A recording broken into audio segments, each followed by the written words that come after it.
ડભોઈ નગરપાલિકાની સામાન્ય સભાના પ્રમુખ અધ્યક્ષસ્થાને પાલિકા સભાખંડમાં યોજાઈ હતી। નગરપાલિકાના 2 કર્મચારીના દુઃખદ અવસાન પર 2 મિનિટનું મૌન પાડીને સભાની શરૂઆત કરવામાં આવી હતી। નગરપાલિકાની સામાન્ય સભામાં ડભોઈનું પ્રાચીન નામ દર્ભાવતી કરવા માટે ઠરાવ સર્વાનુમતે કરવામાં આવ્યો હતો, તેમજ ડભોઈ નગરના મકાનવેરામાં વધારો કરવામાં આવ્યો હતો તથા સંભવિત અંદાજપત્ર બહાર રાખવામાં આવ્યું હતું।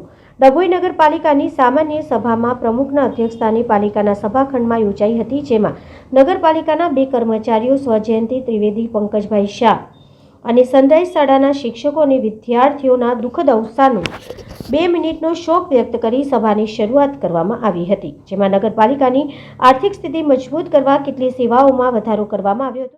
2017માં ડભોઈ વિધાનસભામાં જ્યારે ચૂંટણી લડવા મને ભારતીય જનતા પાર્ટીએ મોકલ્યો ત્યારે જ મેં કહ્યું હતું કે ડભોઈને દર્ભાવતી બનાવવાનું છે।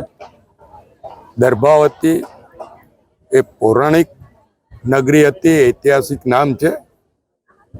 એ અર્વાચીન નામ અંગ્રેજોને બોલતા ફાવતું નહીં હોવાથી જે ગુલામી કાળ હતો તે દરમિયાનમાં એમના દ્વારા ડભોઈને અલગ અલગ રીતે સંબોધીને છેલ્લે અભ્રંશ થઈને ડભોઈ નામ વર્ષોથી ચાલતું હતું।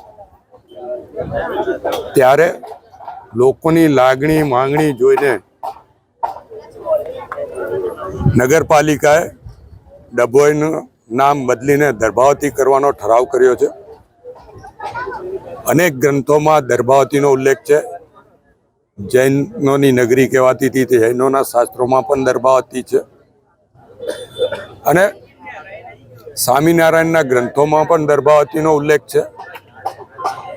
તમામ શાસ્ત્રોમાં જ્યારે દર્ભાવતીનો ઉલ્લેખ થતો હોય ત્યારે આ નામ બદલીને જેમ ગુલામીની માનસિકતા દર્શાવતા જેટલા પણ ચિહ્નો છે એને દૂર કરવાનો પ્રયત્ન જ્યારે મોદી સાહેબ કરી રહ્યા છે ત્યારે એમને સમર્થન આપતા ડભોઈ પણ ગુલામીની અંગ્રેજોને જે ગુલામી હતી તે વખતનું નામ હોય, હવે ફરી એને દર્ભાવતી નગરી તરીકે ઓળખ મળે એના માટે નગરપાલિકા દ્વારા ઠરાવ કરવામાં આવ્યો છે।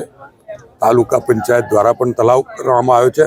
હવે આ બંને ઠરાવો જિલ્લા પંચાયતમાં મોકલીને ત્યાંથી ઠરાવ કરાવીને કલેક્ટર અને કલેક્ટરમાંથી સરકારમાં મોકલવામાં આવશે। આની પ્રક્રિયા બાદ નામ બદલવામાં આવશે। હું દર્ભાવતી નગરી અને દર્ભાવતી તાલુકાના તમામ નાગરિકોને અભિનંદન અને શુભેચ્છા પાઠવું છું।